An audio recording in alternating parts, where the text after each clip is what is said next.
The clock struck midnight as I wearily climbed into my car, ready to embark on the familiar journey home after a long day at work. The empty streets were cast in an eerie glow from the streetlights above, their feeble beams casting long shadows that seemed to dance along the pavement. Little did I know that this routine drive would soon become a bone-chilling nightmare that would haunt me for nights to come. As I emerged onto the deserted highway, a sense of solitude settled around me like a suffocating shroud. The rhythmic hum of the engine was the only companion in the desolate darkness. But as I glanced in my rearview mirror, a flash of unease crawled up my spine. An ominous black truck materialized in the distance, its headlights piercing through the night.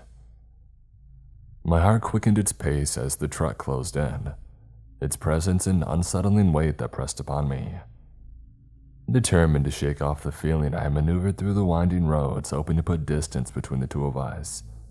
But no matter how fast I sped or how sharply I turned, the truck stayed hot on my heels, like a predator pursuing its prey. Paranoia gripped my thoughts, a deluge of questions flooding my mind. Who was it? What did they want from me? I scanned my surroundings, searching for a safe haven, a crowded area where I could lose my pursuer. But the empty expanse of the midnight road offered no refuge, only amplifying my fear and vulnerability. With each passing mile, the truck's presence bore down on me, suffocating any semblance of normalcy. The headlights loomed closer, casting a glow that passed over my rearview mirror like the eyes of a predator. The shadows played tricks on me, distorting reality and feeding my paranoia. In a desperate attempt to escape, I veered off the highway into a dark and unfamiliar side road, hoping that the twists and turns would shake them off. But the truck persisted, matching my every move with an unsettling determination. Fear clawed at my throat, threatening to overwhelm me as I contemplated the worst-case scenarios. A glimmer of hope ignited within me when I spotted the distant lights of a gas station. With adrenaline coursing through my veins, I pushed the limits of my car's capabilities, praying for salvation. As I screeched into the gas station, my trembling fingers fumbled to grab my phone, ready to dial for help. But as I reached for my phone, the truck's engine roared, sending shivers down my spine. In that moment, I feared the worst. A confrontation, a relentless pursuit that would end in violence. Bracing myself, I locked the car doors, ready to defend myself against the unknown danger that lurked just outside. But as I held my breath, waiting for the worst, the roar of the truck's engine faded into the distance.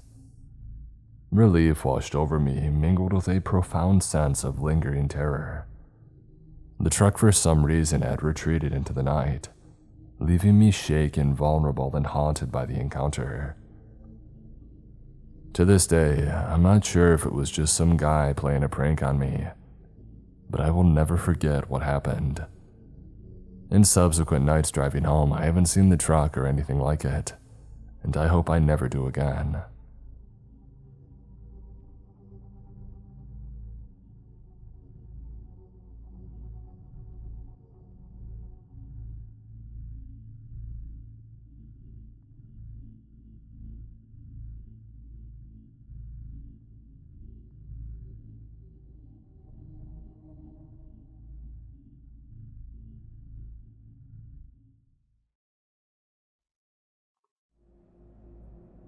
I want to start off saying all these years later that I can look back and understand now what was going on.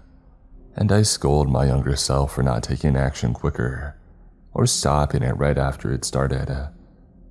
However, I will defend my young 20-year-old self by saying that I grew up socially sheltered, and was a late bloomer to a lot of things.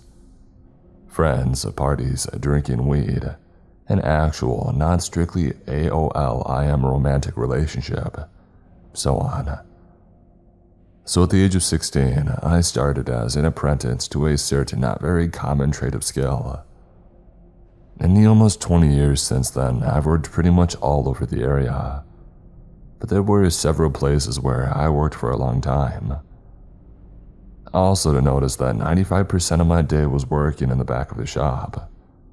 But because there was the rare time that I did have to go and speak with paying customers, I didn't dress like a slob, more formal casual. Now this field is mostly male-dominated, so I've had my fair share of bad men having no problem telling me this wasn't a woman's place, and they didn't try and hide their locker room talk. However, the worst of the worst was a man named Curtis. I was young, 20, and very naive. On the first day of work after being hired and upon meeting him, he made a point to tell me how he always spoke his mind, and most people didn't like him because of that. So he gets at least points for that. I quickly learned he liked to talk, I mean a lot. And it also didn't take too horribly long to realize that he probably wasn't telling the truth. He spoke several languages, including his wife's native language, who by the way he had saved from her terrible poverty home country, and was also pregnant with his 5 children. But according to him, the highlights of his life that led him here were: he started off as a police officer of a somewhat nearby town, and the day that he saw a man beaten to death in his cell by other officers was the day that he decided to quit. So he went to work as an English professor at a somewhat near and well-known university. There he wrote his novel, My Life as an insert name police officer. And now he only somewhat teaches, but mostly he's transitioned his life to this line of work. All of that was unsettling and a little annoying enough, but throw in the inappropriate questions such as, how are your bowel movements? Yeah, that was an actual question he had asked me out of the blue one morning. When I replied that wasn't truly a line of questions, I thought 2 co-workers, a manager and an associate manager to be accurate, to have, he very defensively assured me there was nothing wrong talking about the biological body as long as you used scientific words. So here's where it got really bad, and where I think he might have been a predator that had started to or was trying to groom me. I had only been working there and with him a few months when he made it a point to tell me that I could be a really pretty woman if I cared about my style of dress and how I did my makeup. Keep in mind, it didn't matter that I hardly worked with customers. It was the professional thing that a woman in the workplace needed to do. I felt uncomfortable and embarrassed all at once. In my mind, he was basically telling me how ugly I was, and I later found out he was telling everyone who would listen that I was too fat for this line of work, and if it had been up to him, he wouldn't have bothered hiring me. The catch was he offered to take me shopping, and he would fit the bill on everything. This still made me uncomfortable, but in my young mind, he was superior and he was offering to pay for everything. I was a college, degreeless 20-year-old kid living in a really crappy apartment, living paycheck to paycheck. It hardly seemed like I was in the place to turn it down. So he took me shopping. He picked out a bunch of skirt 3-piece suits for me. Waiting outside while I changed, and he showed him for his approval. Then he took me to a very expensive designer makeup store, where he directed the girls there on which makeup to use, basically giving me a makeup right there, and then buying all the makeup that had been used on me. If this wasn't bordering on inappropriate, after all this was done and purchased, he took photos of me, so as he said, I could see and understand the difference in the before and after. That's about as creepy as it got. We worked for about another 6 months together before I got sick of him and all of his lies and leers, and every time we worked together, he made sure to critique my wardrobe and how I had done my makeup and hair that day. I decided to do the bare minimum of sleuthing to find that he never was a police officer for said town, and currently wasn't nor ever was teaching at the university where he said he did. I wrote a long letter to my boss's boss, detailing all of his lies and what he thought were appropriate topics of work conversation. He was transferred to another location soon after that, but it didn't stop there. Nearly on a weekly basis, he would call and ask or tell me that he needed me to come to his location because someone had called off of work, or he was overwhelmed and he needed help. I would always say no, and he would always back it up, saying that he would pay me extra for my time. Luckily, within the year, I didn't work there anymore, and I've never had to deal with him since. So even though I've got other stories of crap I've had to take from men in the workplace, he was by far the worst. And I wonder how bad it could have gotten if I really had wanted his time, attention, or even praise from an older man. How very different it all could have turned out.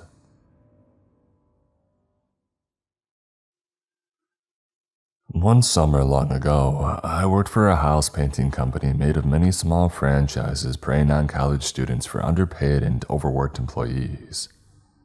Said indentured servants or workforce generally returned to school in late August, and the franchise would close until the next summer. I was a lackey who hired everyone, formed crews, met with customers, transported materials, etc. AKA my boss's job, but he preferred, not doing it. Late in the summer, my boss decided to continue into the fall months so he could make more money, while depriving me even further of the will to live. So I had to hire people who were in the painting business, but for whatever reason couldn't find a job with a reputable company, and so they had no option but to work with us. Hooray. Enter Jim. Jim was a veteran about 45 years old, which was far above my usual 18 to 22 hiring demographic. But he had impressed me over the phone, so what the heck. As I was essentially painting entire houses myself, or with a skeleton crew until I could scrounge up more workers, I didn't interview him in person. Just told him to show up ready to go in to meet me and a crew at a new job site at 9 a.m. on Monday. Life happens as it does, and I had a family emergency that prohibited me from being there on Monday. Some of my summer workers who didn't go off to school would be there, so I texted them explaining to help Jim get used to the way that we worked, and to make sure just to keep it basic.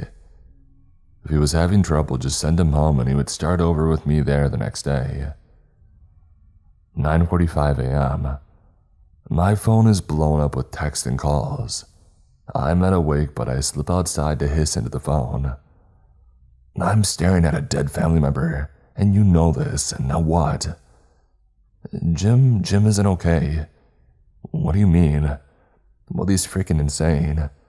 He's ruining this person's roof and he won't listen to us. He keeps screaming at us to shut up.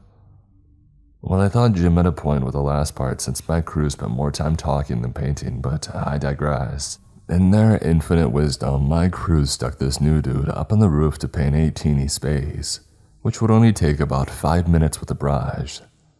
Homeboy pulls out a 9-inch roller and goes to town, swooping the thing up and down like a skateboarder on a half pipe, so the entire black roof area below him is covered in beige paint.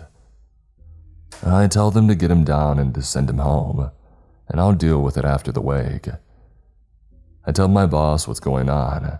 He brushes it off, saying that Jim called him to apologize and to tell him that he could bring his cousin Oscar, a guy who's apparently worked as a painter in a union, to the next job. Boss doesn't consult me, says it's fine, and I have to deal with it. Great. New job site, new day, and I still hate my life. Oscar isn't in a union, but he did work as a painter for over a decade, until he was put in jail for armed robbery, a jail stint that he was fresh out of as of a week ago. Now, to Oscar's credit, he was very polite, respectful, and deferent. Yes, bow before me. I'd asked to speak to him alone before I let him set foot on my job site, and he was completely upfront about his jail time and what led to it, answering any questions that I had. I was convinced, and he did an excellent job. My boss stopped by for the first time in forever, and was also impressed by Oscar. So impressed that he decided Oscar and Jim would take on a job by themselves, a job that was mostly trim work for a family of a mom, pop, and 3 daughters, 15, 11, and 7. He also decided that he would take care of all the customer interaction, with the exception of me dropping off the extra tall ladder halfway through to reach one ridiculously small but very high piece. Sure, fine. Halfway through the job, about 2 days in, I show up like a good peon, massive ladder in tow. Jim is listening to music and I see Oscar furtively look at him and then wave to me to keep driving and park around the corner. I love me some drama. I don't care about anything anymore, so I do what he says. Oscar sprints to my car and tells me that Jim has been making the owners and their daughters very uncomfortable, and my boss has been ignoring their phone calls. Oscar had told them privately to wait until the day I came and he would make sure that I talked to them. I thanked Oscar and told him that I would deal with it right then, and requested that he hang around and proceed as if anything is fine, in case I need his assistance in any capacity. I pulled into the driveway, nodded at Jim, and knocked on the door. I was pulled in almost immediately by a frantic and a hot mother. The family was rushed, and so I was treated to a deluge of information that I could mostly understand, but the rest was rather confusing. Apparently Jim had been very opportunistic about his ladder position as he worked on the second floor of the house, and they were conveniently always able to see directly into the girls' bedrooms, which he took pictures of on his phone. He also made multiple comments to the girls as they came home from school that were a sizable step over the line, but a freaking football field past the line of how you speak to a customer or their kids, period. Massively inappropriate. I managed to keep myself from melting into the floor, and I promised them that this will be dealt with immediately. And with that, I walk out to confront Jim. I asked if I can use his phone because mine was dead, and he handed it over. I find almost 100 pictures of the various bedrooms from every angle possible, zoomed in, etc. He sees me open the pictures from his position on the ladder and starts flying down and screaming at me. And he launches at me and Oscar puts himself in between us, yelling at Jim to calm down. Jim panics and flees for his car, leaving his phone with me. The police were called and I handed the phone over. I was interviewed. Poor Oscar almost had a panic attack, but they said they would work with the family and take it from there. Great. I finished the job with Oscar. We get tipped and the family thanked us for our role in helping them, as they really didn't know how to handle what Jim was doing. Time passes and I'm home watching TV in the living room. It's about 9 p.m. Light floods the room as a car pulls up my neighbor's driveway with its brights on. I don't care, I continue watching TV. A few minutes pass and I hear yelling from my neighbor's house. I look out the window and it's Jim's car in their driveway, because my boss had given him my home address as were to pick up the checks at the end of each week. He got confrontational, yelling at the neighbors where I was, when really all he had to do was turn around to see my idiotic, slack-jawed face staring at the window about 6 feet away. And then he pulled out a handgun and started motioning at the wife. Before I could even register that this was actually happening, I grabbed my own gun, which I would have heroically used to use on myself in the foot or something. My living room is filled with red and blue lights as multiple cop cars pull up and consequently arrest Jim. Jim had 4 guns in the passenger seat of his car. He apparently had only taken one out to wave it over his head, leaving the other 3 in the car because he wasn't 100% sure which house was mine.